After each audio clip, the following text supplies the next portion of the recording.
जय हिंद, वंदे मातरम। स्वागत है आप सभी का अपने इस चैनल उम्मा जी के ट्रिक पर। आज का आपका क्लास होने वाला है बीएससी कार्यालय परिचारिका, जिसमें जीके का आपको ऐसे प्रश्न बताने वाले हैं जो सीधे आपके पेपर में छपेगा। मैं तो कहूंगा अगर आप इसमें एक सीट पक्की करना चाहते हो या सिलेक्शन लेना चाहते हो तो आज का यह क्लास आपके लिए सिलेक्शन वाली क्लास होगी। और आज के इस वीडियो में आपको वैसे प्रश्न बताने वाले हैं जो सीधे आपके 26 मई के पेपर में हुबहू यही सवाल देखने को मिलेगा। आज का आपका पहला प्रश्न है साथियों जो 26 मई के पेपर में देखने को मिलेगा। जिनका जो बच्चे 2025 में फॉर्म भरे वो भी इस क्लास को पूरा देख सकते हैं, क्योंकि सिलेबस दोनों का सेम ही रहता है। तो आज का आपका पहला सवाल है, आधुनिक बिहार का निर्माता किन्हें कहा जाता है? आपके पेपर में बनने वाले सवाल हैं। आप बिल्कुल सही करोगे। आधुनिक बिहार का निर्माता डॉक्टर सच्चिदानंद सिन्हा को कहते हैं। ये ऑप्शन यहाँ पर हम लोग क्या करेंगे, बिल्कुल सही टिक करेंगे। डॉक्टर सच्चिदानंद सिन्हा को आधुनिक बिहार का निर्माता कहा जाता है। यहाँ से सवाल बनता है कि संविधान के अस्थायी अध्यक्ष कौन है? संविधान के अस्थायी अध्यक्ष कौन है? तो डॉक्टर सच्चिदानंद सिन्हा। आप याद रखोगे संविधान सभा के अस्थायी अध्यक्ष कौन है? डॉक्टर सच्चिदानंद सिन्हा। कब बनाया गया था? 9 दिसंबर 1946 ईस्वी को, जब संविधान बनाने के लिए पहला बैठक किया गया था। आपके पेपर में पूछेगा संविधान बनाने के लिए पहला बैठक कब किया गया था? तो 9 दिसंबर 1946 ईस्वी को नई दिल्ली में किया गया था। आप याद रखोगे, आपके पेपर में सवाल बनेगा। ठीक है, चलो अगर हम यहाँ पर बात करते हैं, एक अस्थायी अध्यक्ष होता है, एक आपका अस्थायी अध्यक्ष। यहाँ से प्रश्न बन सकता है साथियों, आप अच्छे से कवर करोगे। एक आपका अस्थायी अध्यक्ष होता है। अस्थायी अध्यक्ष हम लोग किनको बोलते हैं? तो डॉक्टर राजेंद्र प्रसाद को अस्थायी अध्यक्ष बोलते हैं। अगर इसमें अस्थायी कह देगा तो अस्थायी अध्यक्ष आपका डॉक्टर सच्चिदानंद सिन्हा हो जाएगा। आप याद रखोगे, आपके पेपर में यह सवाल छपेगा। ठीक है, या संविधान बनाने का पहला बैठक कहाँ हुआ था? तो नई दिल्ली में। कब हुआ था? 9 दिसंबर 1946 ईस्वी को हुआ था। आप याद रखो। आप इतना विश्वास रखो कि जो भी सवाल बताएंगे वो सीधे आपकी एग्जाम के लिए काफी इंपॉर्टेंट है। ठीक है, आधुनिक बिहार का निर्माता हो गया डॉक्टर सच्चिदानंद सिन्हा को कहा जाता है। ठीक है, आप याद रखोगे। आपका अगला नंबर सवाल है साथियों, देखिएगा, जो कि संविधान से ही पूछ लिया गया है, जो कि आपके पेपर में बनेगा। ठीक है, भारतीय संविधान के किस अनुच्छेद के तहत अंतर्राज्यीय परिषद का गठन किया जाता है? बिल्कुल सही करोगे। भारतीय संविधान के किस अनुच्छेद के तहत अंतर्राज्यीय परिषद का गठन किया जाता है? बिल्कुल राइट आंसर करोगे, जो कि सीधे आपके पेपर में बनेगा। अनुच्छेद 263, अनुच्छेद 263 बी ऑप्शन आप क्या करोगे? बिल्कुल राइट करोगे, जिसके तहत अंतर्राज्यीय परिषद का गठन किया जाता है। आपके पेपर में पूछा जाने वाला सवाल है। पूछेगा कि अंतर्राज्यीय परिषद का पहली बार गठन कब किया गया था? 1990 में किया गया था। पहली बार कब किया गया था? 1990 में। आप याद रखोगे, आपके पेपर में यह सवाल बनता है। और जो इसका अध्यक्ष होता है वह देश के प्रधानमंत्री होता है। जो अंतर्राज्यीय परिषद होता है इसका अध्यक्ष कौन होता है? प्रधानमंत्री होता है। आप याद रखोगे, जो सीधे आपके पेपर में छपेगा। वित्त आयोग, वित्त आयोग किससे संबंधित है? तो अनुच्छेद 280 से। आप याद रखोगे, आपके पेपर में बनेगा वित्त आयोग किस अनुच्छेद से संबंधित है? तो अनुच्छेद 280 बिल्कुल राइट करोगे, जो सीधे आपके पेपर में छपेगा। आपका अगला नंबर सवाल है, 3 नंबर सवाल देखना। निम्नलिखित में से किस सुल्तान ने दीवान ए अमीर कोही यानी कृषि विभाग का स्थापना किया था? आपके पेपर में ऐसा टॉप लेवल का सवाल देखने को मिलता है साथियों। आप बिल्कुल सही करोगे। कृषि विभाग का स्थापना किसने किया था? अगर जवाब नहीं पता है, मैं जो बताऊंगा उसको सुनकर याद कीजिएगा, एवं जो सवाल पता है उसका जवाब कमेंट में देते चलिएगा। लास्ट में हम 40 में से आपका स्कोर पूछेंगे, आपने कितना प्रश्न सही किया। इसका राइट आंसर अगर हम करते हैं तो दीवान ए अमीरी कोही का स्थापना मोहम्मद बिन तुगलक ने किया था। सी ऑप्शन यहाँ पर हम लोग क्या करेंगे, बिल्कुल करेक्ट करेंगे, जो सीधे आपके पेपर में बनेगा। ठीक है, जो कि क्या होगा, सीधे आपके पेपर में बनेगा। आप याद रखोगे। यहाँ से और भी सवाल पूछे जाता है कि सैन्य विभाग का स्थापना किसने किया था? सैन्य विभाग का स्थापना किसने किया था? तो बलवन एक शासक था। याद रखोगे। ठीक है, सैन्य विभाग का स्थापना किसने किया था? तो बलवन ने किया था। आप याद रखोगे, आपके पेपर में पूछा जाने वाला सवाल है। किसने बाजार पर नियंत्रण लगाया था? तो ये अलाउद्दीन खिलजी था। किस शासक ने बाजार पर नियंत्रण लगाया था? तो अलाउद्दीन खिलजी था। आप याद रखोगे, आपके पेपर में बनने वाले सवाल हैं। और थोड़ा सा टफ लेवल की सवाल की बात करेंगे जो आपके पेपर में पूछेगा। ठीक है, आप यहाँ पर देखोगे, धारवाड़ तंत्र की चट्टानें जो बिहार के किस भाग में मुख्य रूप से पाई जाती है? ठीक है, एकदम इंपॉर्टेंट है। सवाल करा कि जो धारवाड़ तंत्र की चट्टान है वो बिहार के किस भाग में मुख्य रूप से पाई जाती है? आप बिल्कुल सही करोगे, आपके पेपर में सवाल बनेगा, क्योंकि बिहार से इंपॉर्टेंट सवाल है। आप बिल्कुल सही करोगे, दक्षिण पूर्वी भाग, दक्षिण पूर्वी भाग। आप याद रखोगे, आपके पेपर नंबर के लिए बहुत जरूरी है साथियों, आपके पेपर में यह सवाल बनेगा। ठीक है, चलो यहाँ से और भी सवाल पूछा जाता है कि कैमूर, कैमूर में कौन सा पठार पाया जाता है, ये आपके पेपर में इस साल बन सकता है, इसको स्टार मार्क कर लोगे। तो कैमूर का जो पठार है उसमें कौन सा पठार मिलता है, तो बिंदवन जो पर्वत है उसका चट्टान मिलता है। ठीक है, जो बिंदवन पर्वत है उसका चट्टान मिलता है, आप याद रखोगे, आपके पेपर में पूछेगा, बिंदवन पर्वत का चट्टान मिलता है। ठीक है, चलो आपका 5 नंबर सवाल है, निम्नलिखित में से कौन सा नदी दामोदर नदी की सहायक नदी है। नदी नहीं है, आपको बताना है कि कौन सी नदी दामोदर नदी की सहायक नदी नहीं है। आपके पेपर में पूछा जाएगा, आपका भी जवाब होगा कौन सा नदी दामोदर नदी की सहायक नदी नहीं है। आप बिल्कुल सही करोगे, इंद्रावती। इंद्रावती कहां पर है, डी ऑप्शन में इंद्रावती क्या होगा यहाँ पर, बिल्कुल राइट होगा, जो सीधे आपके पेपर में बनेगा। जैसे बराकर हो गया, कुनार हो गया, जमुनिया, ये दामोदर नदी की सहायक नदी है, लेकिन यहाँ पर जो आपका इंद्रावती है वो दामोदर नदी की सहायक नदी नहीं है।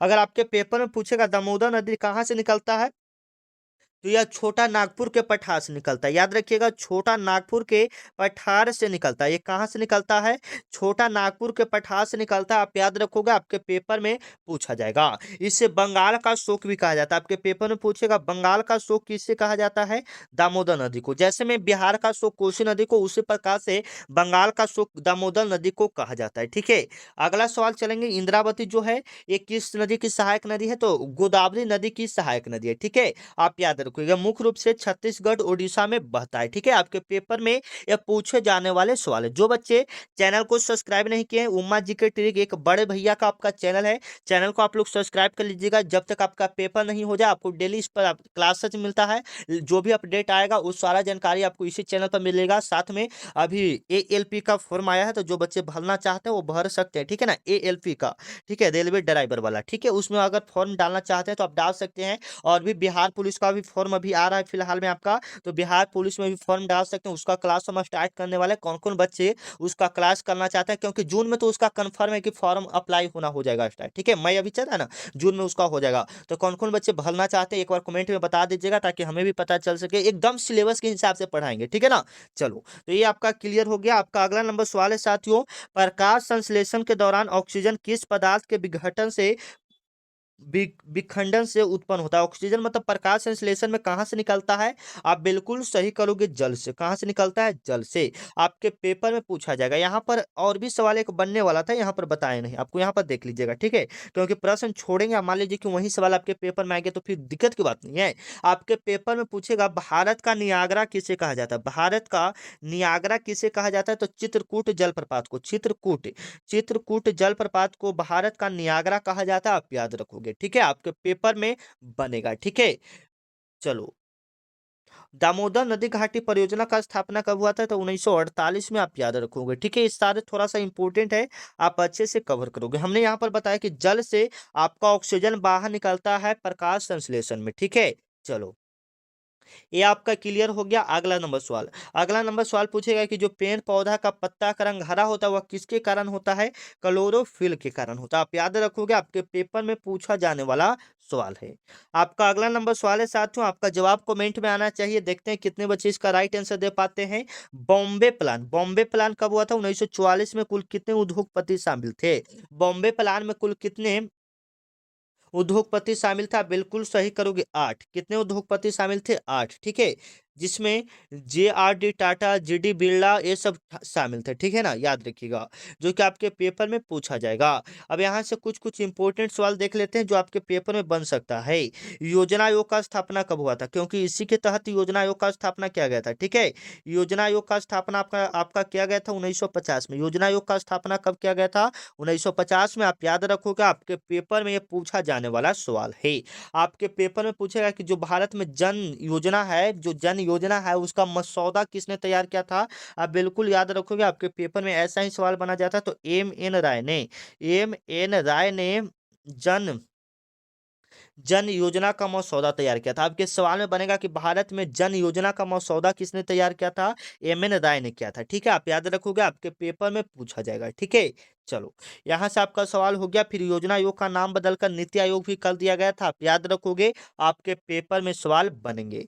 आपका 8 नंबर सवाल है साथियों, वर्ष 1922 में आयोजित कांग्रेस के गया अधिवेशन के अध्यक्ष कौन थे? आप लोग जवाब बताइएगा कि वर्ष 1922 में कांग्रेस के गया अधिवेशन के अध्यक्ष कौन थे? साथियों आप लोग बिल्कुल सही करोगे, चित्तरंजन दास। ए ऑप्शन यहाँ पर क्या होगा? बिल्कुल टिक करोगे, चित्तरंजन दास गया अधिवेशन के अध्यक्ष थे 1922 ईस्वी में, आप याद रखोगे। ठीक है, आपके पेपर में पूछा जाने वाला सवाल है। आपके पेपर में यहाँ से ये भी सवाल बना जाता है, देश बंधु किन्हें कहा जाता है? देश बंधु किन्हें कहा जाता है?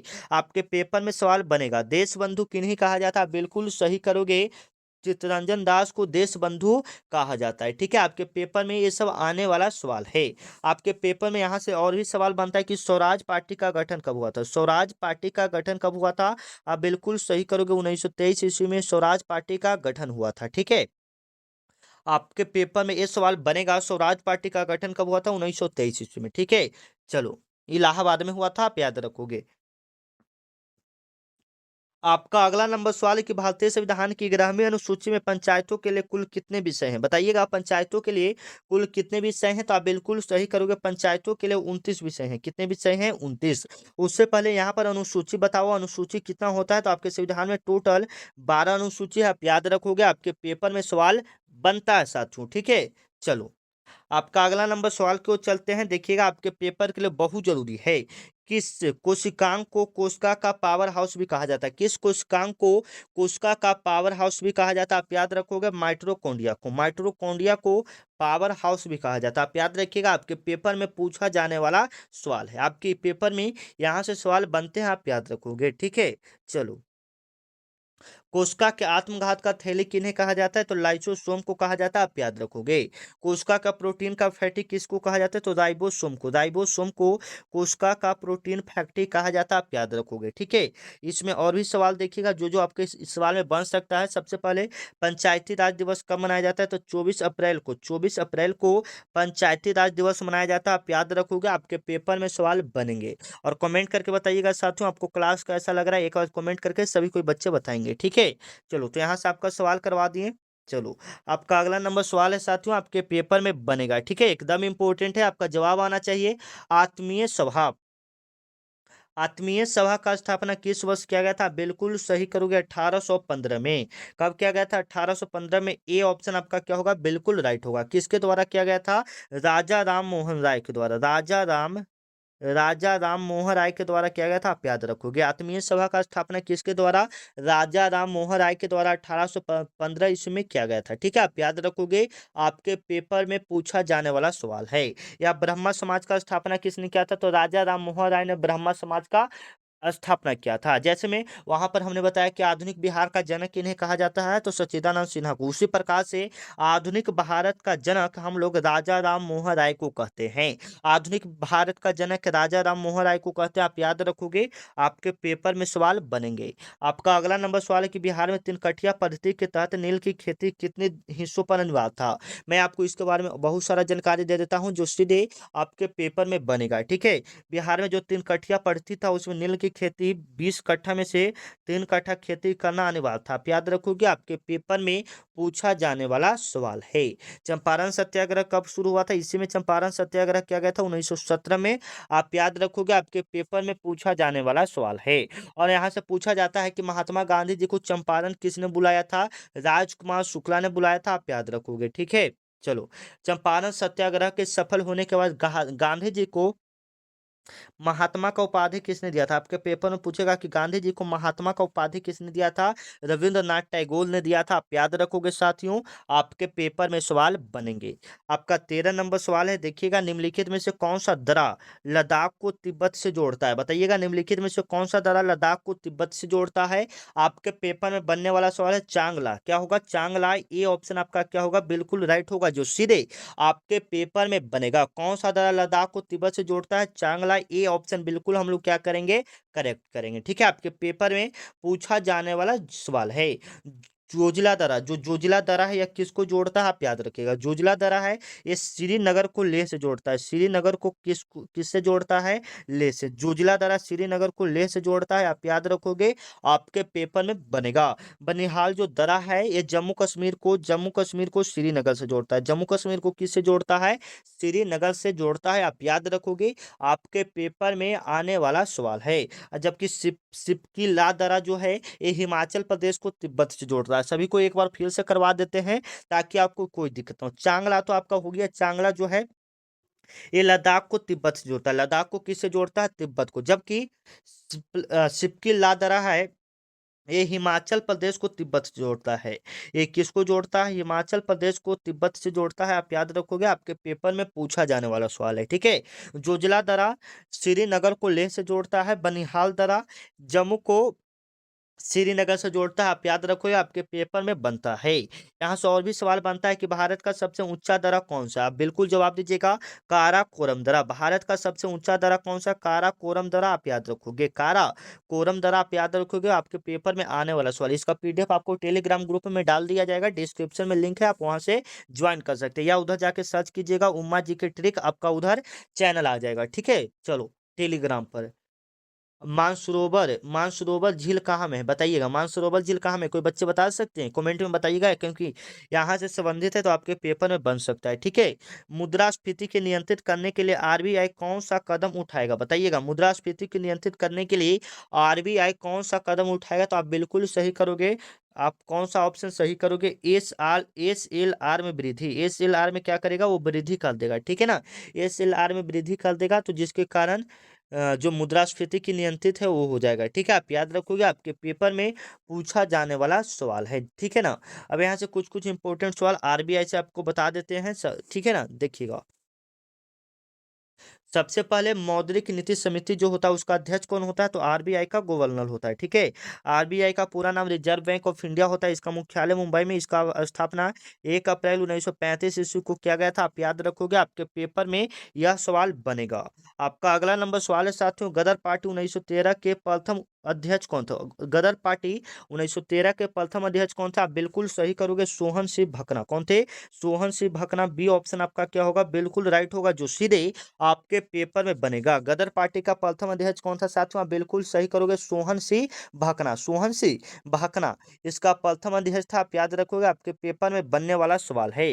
गदर पार्टी का स्थापना लाला हरदयाल ने किया था, आप याद रखोगे, आपके पेपर में पूछा जाने वाला सवाल है। लेकिन इसका प्रथम अध्यक्ष सोहन सिंह भाकना था, आप याद रखेंगे, आपके पेपर में आने वाला सवाल है। ठीक है, चलो आपका अगला नंबर सवाल है साथियों, किस जलधारा को जापान की काली धारा कहा जाता है? किस जलधारा को जापान का काली धारा भी कहा जाता है? बिल्कुल सही करोगे, क्यूरेशियो जलधारा को। क्यूरेशियो जलधारा को जापान का काली धारा भी कहा जाता है। ए ऑप्शन आपका क्या होगा? बिल्कुल राइट होगा, जो सीधे आपके पेपर में पूछेगा, आप याद रखोगे। ठीक है, चलो इससे और क्या सवाल बन सकता है साथियों, आप देख लीजिएगा। यहाँ से बन सकता है भारत की सबसे बड़ी महासागर, यहाँ से ये बन सकता है। ठीक है, आप याद रखोगे, प्रशांत महासागर सबसे बड़ा एवं गहरा महासागर है। ठीक है, जो कि आपके पेपर में बनेगा। 17 नंबर सवाल है कि पहली बार स्वराज शब्द का प्रयोग कांग्रेस के किस अधिवेशन में किया गया था? आपके पेपर में पूछा जाने वाला सवाल है, आप बिल्कुल सही करोगे। कलकत्ता अधिवेशन 1906 में कांग्रेस का पहली बार प्रयोग किया गया था। कांग्रेस का पहली बार प्रयोग किस अधिवेशन में किया गया था? कलकत्ता अधिवेशन में 1906 ईस्वी में, आप याद रखोगे, आपके पेपर में पूछा जाने वाला है। किसने किया, मतलब और जो कांग्रेस का प्रथम अध्यक्ष था वो था मतलब दादा भाई नौरोजी। कौन था? दादा भाई नौरोजी, आप याद रखोगे, आपके पेपर में पूछा जाएगा। ठीक है, जो कि आपके लिए काफी इंपॉर्टेंट है। चलो यहाँ से और भी सवाल क्या क्या बन सकता है देख लीजिएगा। पहली बार जनगण मन को कब गाया गया? 1911 में। कब गाया गया? 1911 ईस्वी में, कलकत्ता अधिवेशन में गाया गया था। ठीक है, चलो आपका अगला नंबर सवाल है साथियों, बिहार का एकमात्र राष्ट्रीय उद्यान वाल्मीकि राष्ट्रीय उद्यान कहाँ में है? बिल्कुल सही करोगे, पश्चिमी चंपारण में है। जो कि किसके लिए प्रसिद्ध है? शेर के लिए प्रसिद्ध है, टाइगर के लिए प्रसिद्ध है, आप याद रखोगे, जो कि सीधे आपके पेपर में बनेगा। ठीक है, यह जो है गंडक नदी के अलग बगल में स्थित है। ठीक है, आप याद रखोगे। चलो, बिहार का दूसरा टाइगर रिजर्व कहाँ बनाने का घोषणा किया जा रहा है? अभी बना नहीं है, लेकिन बनाने का घोषणा किया जा रहा है कैमूर जिला में। दूसरा, ठीक है, पहला तो आपका हो गया वाल्मीकि राष्ट्रीय उद्यान पश्चिम चंपारण, लेकिन दूसरा आपका बनाने का कोशिश किया जा रहा है कैमूर में। भीम बांध वन जीव अभयारण्य किस जिला में है? तो मुंगेर में। भीम बांध वन जीव अभयारण्य कहाँ में है? मुंगेर में। आप याद रखोगे, आपके पेपर में सवाल बनेंगे। आपका अगला नंबर सवाल है कि वाहनों के रियर व्यू मिरर के रूप में किस दर्पण का प्रयोग किया जाता है? जो वाहनों का जो शीशा होता है, उसमें कौन सा दर्पण का प्रयोग किया जाता है? तो उत्तल दर्पण का। कौन सा दर्पण का प्रयोग किया जाता है? उत्तल। जो दांत ये सब देखने वाले डॉक्टर होते हैं, वो अवतल दर्पण का प्रयोग करते हैं, आप याद रखोगे। या दाढ़ी बनाने के लिए हम लोग अवतल दर्पण का प्रयोग करते हैं। और जो गाड़ी का हेडलाइट रहता है, जिसमें लाइट बढ़ता है, उसमें कौन सा दर्पण रहता है? अवतल दर्पण रहता है, आप याद रखोगे, आपके पेपर में बनेगा। आपका अगला नंबर सवाल है साथियों, लोकसभा की सीटें 525 से बढ़ाकर 545 किस संशोधन द्वारा किया गया है? आप बिल्कुल सही करोगे। 31वां संशोधन द्वारा। किस संशोधन द्वारा? 31वां संशोधन द्वारा, जो कि सीधे आपके पेपर में बनेगा। लोकसभा की सीटें जो 525 से बढ़ाकर 545 किस संशोधन द्वारा किया गया है? 31वां संविधान संशोधन द्वारा किया गया है, आप याद रखोगे, आपके पेपर में सवाल बनेगा। इस यहाँ से और भी सवाल बनता है कि जो मतदान की आयु पहले 21 वर्ष था, कितना था? 21 वर्ष था, इसको घटाकर 18 वर्ष कर दिया गया है। कब किया गया था? या किस संशोधन द्वारा किया गया था? तो यह 61वां संविधान संशोधन द्वारा किया गया था, आप याद रखोगे। 61वां संविधान संशोधन द्वारा 21 से 18 वर्ष कर दिया गया था, इसको घटाकर 1989 ईस्वी में, आप याद रखोगे। कब किया गया था? 1989 ईस्वी में, आप याद रखोगे, आपके पेपर में आने वाले सवाल हैं। ठीक है साथियों, चलो, आपका अगला नंबर सवाल है, देखिएगा, जो कि आपके पेपर के लिए बहुत जरूरी है। ब्लू माउंटेन के नाम से प्रसिद्ध फवंगपुई चोटी किस राज्य में स्थित है? ब्लू माउंटेन के नाम से प्रसिद्ध फवंगपुई चोटी किस राज्य में स्थित है? आप बिल्कुल सही करोगे, आपके पेपर में बनेगा। तो ये स्थित है मिजोरम में। ए ऑप्शन आपका क्या होगा? बिल्कुल राइट होगा, जो सीधे आपके पेपर में बनेगा। फवंगपुई को मिजोरम का ब्लू माउंटेन भी कहा जाता है, ठीक है, इसको ब्लू माउंटेन भी कहा जाता है, आप याद रखोगे, आपके पेपर में पूछा जाने वाला सवाल है। यह मिजोरम की सबसे ऊंची चोटी है, ठीक है, आप याद रखोगे, फवंगपुई चोटी। यह मिजोरम की सबसे ऊंची चोटी है, जिसका ऊंचाई 2157 मीटर है। कितना है? 2157 मीटर है, आप याद रखोगे, आपके पेपर में सवाल बनेगा। ठीक है। दक्षिण भारत की सबसे ऊंची चोटी का नाम क्या है? अनाई मुड्डी है। दक्षिण भारत की सबसे ऊंची चोटी का नाम क्या है साथियों? अनाई मुड्डी है, आप याद रखोगे, आपके पेपर में सवाल बनेगा। दक्षिण भारत की सबसे ऊंची चोटी का नाम क्या है? अनाई मुड्डी, जो कि केरल में स्थित है। ठीक है, चलो, आपका 22 नंबर सवाल है साथियों, देखिएगा, सत्य शोधक समाज का स्थापना किस वर्ष हुआ था? सत्य शोधक समाज का स्थापना किस वर्ष किया गया था? 1873 में। बी ऑप्शन आपका क्या होगा? बिल्कुल राइट होगा, जो सीधे आपके पेपर में सवाल बनेगा। ठीक है, आप याद रखोगे, सत्य शोधक समाज का स्थापना कब हुआ था? 1873 में। किसके द्वारा किया गया था? तो ज्योतिराव फुले द्वारा। ज्योतिराव फुले द्वारा किया गया था, आप याद रखोगे, आपके पेपर में सवाल बनेगा। कहाँ में किया गया था? महाराष्ट्र में। ठीक है साथियों, चलो, यहाँ पर ज्योतिराव फुले द्वारा सत्य शोधक समाज का स्थापना 1873 में किया गया था। तो उन्होंने बहुत सारे पुस्तक भी लिखा था, जिसमें से एक प्रसिद्ध है, जो आपके पेपर में बन सकता है, गुलामगिरी। गुलामगिरी के लेखक कौन है? बताइएगा, गुलामगिरी के लेखक कौन है साथियों? आपका बिल्कुल राइट आंसर होगा ज्योतिराव फुले। आर्य समाज का स्थापना किसने किया था? स्वामी दयानंद सरस्वती ने किया था 1875 ईस्वी में, बंबई में। और ब्रह्मा समाज का स्थापना 1885 ईस्वी में राजा राम मोहन राय ने किया था, आप याद रखोगे, आपके पेपर में यहाँ से सवाल बनेंगे। आपका 23 नंबर सवाल है साथियों, बिहार का सबसे कम जनसंख्या घनत्व वाला जिला कौन सा? आपका जवाब आना चाहिए, आप बिल्कुल सही करोगे, कैमूर। सबसे कम जनसंख्या घनत्व वाला जिला कौन सा है? कैमूर, जो कि आपके पेपर में पूछा जाएगा। 1 किलोमीटर के अंदर वहां पर 488 व्यक्ति रहते हैं, सबसे कम है बिहार में वही है। ठीक है, नहीं तो इधर पटना में चल जाइएगा, तो 1 किलोमीटर में 1200 व्यक्ति, ज्यादा ही 1200 से ज्यादा ही व्यक्ति 1 किलोमीटर के अंदर में दायरे में रहते हैं। ठीक है, 1 किलोमीटर के अंदर 488 व्यक्ति कैमूर में रहते हैं, सबसे कम वहां का जनसंख्या घनत्व है। ठीक है, चलो, आप याद रखोगे, सबसे ज्यादा शिवहर का है। सबसे ज्यादा कहाँ का है? शिवहर का, जहाँ 1 किलोमीटर के अंदर 1880 व्यक्ति रहते हैं। सबसे ज्यादा पूछेगा घन जनसंख्या घनत्व वाला जिला कौन सा? शिवहर, जहाँ का 1 किलोमीटर के दायरे में 1880 व्यक्ति रहते हैं। तो आप समझ सकते हैं, ठीक है, जो कि आपके पेपर में पूछा जाने वाला सवाल है। बिहार का सबसे कम साक्षरता वाला पढ़े लिखे वाला जिला कौन सा है? आप याद रखोगे, पूर्णिया। कौन सा हो जाएगा? सबसे कम पढ़ा लिखा जिला कौन सा हो जाएगा? पूर्णिया, आप याद रखोगे, आपके पेपर में सवाल बनेंगे। आपका अगला नंबर है कि जूल निम्नलिखित में से किसका इकाई है? जूल बताना है किसका इकाई है, तो कार्य और ऊर्जा का। कार्य और ऊर्जा का ए ऑप्शन आपका क्या होगा? बिल्कुल राइट होगा, जो सीधे आपके पेपर में बनेगा। ठीक है, दाब का एसआई मात्रक क्या होता है? पास्कल। दाब का एसआई मात्रक पास्कल होता है, याद रखिएगा। बल का न्यूटन। ठीक है, ये सब आप याद रखोगे, आपके पेपर में आने वाला है। शक्ति का वाट। शक्ति का एसआई मात्रक क्या होता है? वाट। यहाँ से पूछा जाता है कि 1 हॉर्स पावर बराबर 1 एचपी बराबर क्या होता है? 746 वाट होता है। आप याद रखोगे, आपके पेपर में ये सवाल बनता है। ठीक है ना। चलो, आपका 25 नंबर सवाल है, सीएजी की रिपोर्ट की जांच संसद की कौन सा समिति करता है? आपके पेपर में बनने वाला सवाल है। ठीक है, आप याद रखोगे कि भारत के जो नियंत्रण एवं महालेखा परिषद सीएजी है, उसका जो समिति है, जांच संसद की कौन सी समिति करती है? तो लोक लेखा समिति करता है। आप याद रखोगे, आपके पेपर में आने वाला है। पीएससी, इसको शॉर्ट में पीएससी बोलते हैं। आप याद रखोगे, आपके पेपर में पूछा जाने वाला सवाल है। ठीक है, चलो, और पूछेगा कि सीएजी का उल्लेख किस अनुच्छेद में दिया गया है? तो 148 में, अनुच्छेद 148 में। आप याद रखोगे, आपके पेपर में बनेगा। 26 नंबर आपका सवाल है साथियों, कौन सा सुल्तान अपने सनकी निर्णयों के लिए जाना जाता है? सनकी निर्णय मतलब जो मन करेगा जो कर सकता है। ठीक है, वो मोहम्मद बिन तुगलक को जाना जाता है। आप याद रखोगे, आपके पेपर में पूछा जाने वाला सवाल है। ठीक है, दिल्ली के किस सुल्तान ने नहरों का जाल बिछवाया था और जौनपुर शहर का स्थापना किया था? आप बिल्कुल सही करोगे, फिरोज शाह तुगलक। जौनपुर शहर का स्थापना किसने किया था? फिरोज शाह तुगलक। ठीक है, जो आपके पेपर में आने वाले वो सारा आपको सवाल करवा देते हैं। ठीक है, चलो, आपका अगला नंबर सवाल है, भूप्रपट्टी में ऑक्सीजन के बाद दूसरा सर्वाधिक मात्रा में पाए जाने वाला तत्व कौन सा है? सबसे ज्यादा तो आपका एल्युमिनियम पाया जाता है, उसके बाद आपका ऑक्सीजन हो गया। तो ऑक्सीजन के बाद सबसे ज्यादा सिलिकॉन पाया जाता है। ऑक्सीजन के बाद सबसे ज्यादा क्या पाया जाता है? सिलिकॉन। आप याद रखोगे, आपके पेपर में पूछा जाने वाला सवाल है। ठीक है साथियों, चलो, और वायुमंडल में सबसे अधिक मात्रा में कौन सा गैस? नाइट्रोजन, 78%। ठीक है, चलो, 28 नंबर आपका सवाल है, 1934 में गठित बिहार सोशलिस्ट पार्टी के सचिव कौन है? जयप्रकाश नारायण। बिल्कुल ऑप्शन 20 सही करोगे, आपके पेपर में पूछे जाने वाले सवाल है। ठीक है, चलो, जयप्रकाश नारायण को लोकनायक के नाम से भी जाना जाता है। आप याद रखिएगा, आपके पेपर के लिए बहुत जरूरी है।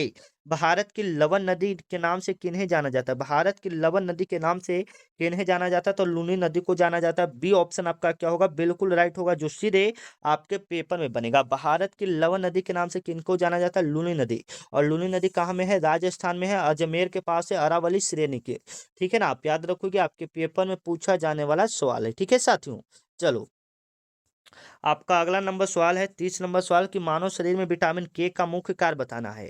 तो रक्त का थक्का जमना, रक्त का थक्का जमना इसका मुख्य कार्य है। आप याद रखोगे। ठीक है, किस विटामिन की कमी से बच्चों में सूखा रोग या रिकेटस हो जाता है? आप याद रखोगे, विटामिन डी की कमी से, विटामिन डी की कमी से। ठीक है, चलो, शिक्षा के अधिकार को मौलिक अधिकार किस संशोधन द्वारा बनाया गया था? बताइएगा, किस मौलिक अधिकार द्वारा बनाया गया? तो 66वां संशोधन द्वारा। आप याद रखोगे, बी ऑप्शन आपका क्या होगा साथियों? बिल्कुल राइट होगा, जो सीधे आपके पेपर में बनेगा। ठीक है ना, चलो, आरटीई, आरटीई मतलब राइट टू एजुकेशन को पूरे देश में कब लागू किया गया था? तो 1 अप्रैल 2010 ईस्वी को पूरे देश में लागू किया गया था, कि सभी बच्चे को फ्री शिक्षा, 1 से 16 साल तक जो बच्चे हैं उनको फ्री शिक्षा दिया जाएगा। ठीक है, आप याद रखोगे। चलो, आपका अगला नंबर सवाल है, 32 नंबर आपका सवाल है, निम्नलिखित में से किसे भारतीय शांति का जनक भी कहा जाता है? भारतीय शांति का जनक किन्हें कहा जाता है? बिल्कुल सही करोगे, बाल गंगाधर तिलक को भारतीय शांति का जनक कहा जाता है। इन्हें लोकमान के नाम से जाना जाता है। ठीक है, आप याद रखोगे, आपके पेपर में पूछे जाने वाले सवाल हैं। इनके बहुत सारे पत्रिका हैं, जैसे में केसरी, केसरी, मराठा। ये पूछेगा किसका पुस्तक है?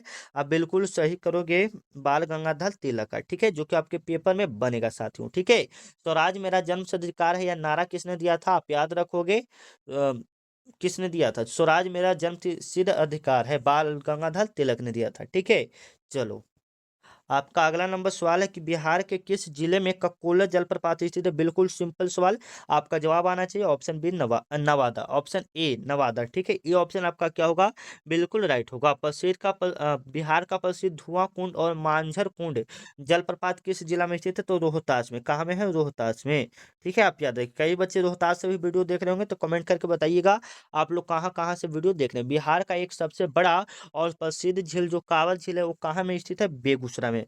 कांवल झील कहाँ में है? बेगूसराय में। आप याद रखोगे, आपके पेपर में पूछा जाने वाला सवाल है। 34 नंबर सवाल है, इंसुलिन हार्मोन मानव शरीर के किस अंग द्वारा स्रावित होता है? आप बिल्कुल सही करोगे, अग्नाशय द्वारा। बी ऑप्शन आपका क्या होगा साथियों? बिल्कुल राइट होगा, जो सीधे आपके पेपर में बनेगा। ठीक है, इंसुलिन हार्मोन मानव शरीर के किस अंग द्वारा स्रावित होता है? अग्नाशय के द्वारा। ठीक है ना। चलो, यहाँ से और भी बहुत सारे ऐसे सवाल हैं जो आपके पेपर में बन सकते हैं। ठीक है, चलो 35 नंबर सवाल है, घाघरा का युद्ध 1529 बाबर और किसके बीच लड़ा गया था? आप याद रखोगे, महमूद लोदी और अफगान के बीच। लोदी और अफगान के बीच हुआ था। आप याद रखोगे, आपके पेपर में आने वाला सवाल है। ठीक है साथियों, चलो 36 नंबर सवाल की ओर चलते हैं। बिहार और उड़ीसा को बंगाल प्रेसिडेंट से किस वर्ष अलग किया गया था? बताइएगा। 1912 ईस्वी में। बी ऑप्शन आपका क्या होगा? बिल्कुल राइट होगा, जो सीधे आपके पेपर में बनेगा। 12 दिसंबर 1911 ईस्वी को दिल्ली दरबार में बनाया गया था। ठीक है, आप याद रखिएगा, आपके पेपर में पूछा जाने वाला सवाल है। पूछेगा कि उड़ीसा किस वर्ष बिहार से अलग होकर एक अलग राज्य बना था? तो 1936 ईस्वी में। आप याद रखोगे। ठीक है, चलो बिहार झारखंड से अलग हुआ था 2000 ईस्वी में। आप याद रखिएगा। ओजोन परत वायुमंडल के किस परत में पाए जाते हैं? आप बिल्कुल सही करोगे साथियों। किस पर मंडल में? समताप मंडल में। ठीक है, चलो आपका अगला नंबर सवाल है, बोकारो स्टील प्लांट का स्थापना किस योजना के दौरान हुआ था? बिल्कुल सही करोगे साथियों, आपके पेपर में पूछा जाने वाला है। तो ये जो आपका राइट आंसर होगा, तृतीय पंचवर्षीय योजना के तहत किया गया था। ठीक है, तृतीय पंचवर्षीय योजना का कार्यकाल 1961 से 66। ठीक है, याद रखिएगा। चलो आपका 30 नंबर सवाल है कि आरबीआई का स्थापना किस आयोग की सिफारिश पर हुआ था? बिल्कुल सही करोगे, हिल्टन यंग आयोग के सिफारिश पर आरबीआई का स्थापना 1935 में किया गया था। और आरबीआई का जो पहला गवर्नर था उसका नाम था सीडी देशमुख। उसका नाम क्या था? सीडी देशमुख। आप याद रखोगे, आपके पेपर में पूछा जाने वाला सवाल है। 40 नंबर आपका सवाल है, देखिएगा, जो कि मोस्ट इंपोर्टेंट है। बिहार विधानसभा में एससी के लिए कितने सीटें आरक्षित हैं? आप बिल्कुल सही करोगे, 38 सीटें आरक्षित है, जो कि सीधे आपके पेपर में बनेगा। ठीक है साथियों, चलो तो यहाँ से हमने 40 प्रश्न को क्लियर किया। धन्यवाद। आशा करते हैं कि आपकी तैयारी बहुत ही अच्छी चल रही होगी। मेहनत कीजिए, आपका टाइम ज़्यादा नहीं बचा है, कम से कम आप 15-16 तारीख तो आपका हो ही गया लगभग में। तो तैयारी तो आप करते रहिए। जिनका भी एग्जाम है पटना में मंगलवार को होगा, 26 मई को। आप 9 से 11 बजे तक वहाँ पहले ही पहुँच जाएंगे, नहीं तो 11 बजे के बाद आपका एंट्री नहीं होगा, बंद कर दिया जाएगा। ठीक है ना। सब्सक्राइब फॉर उम्मा जी के ट्रिक चैनल। ठीक है, मिलते हैं नेक्स्ट वीडियो में, तब तक के लिए जय हिंद, वंदे मातरम।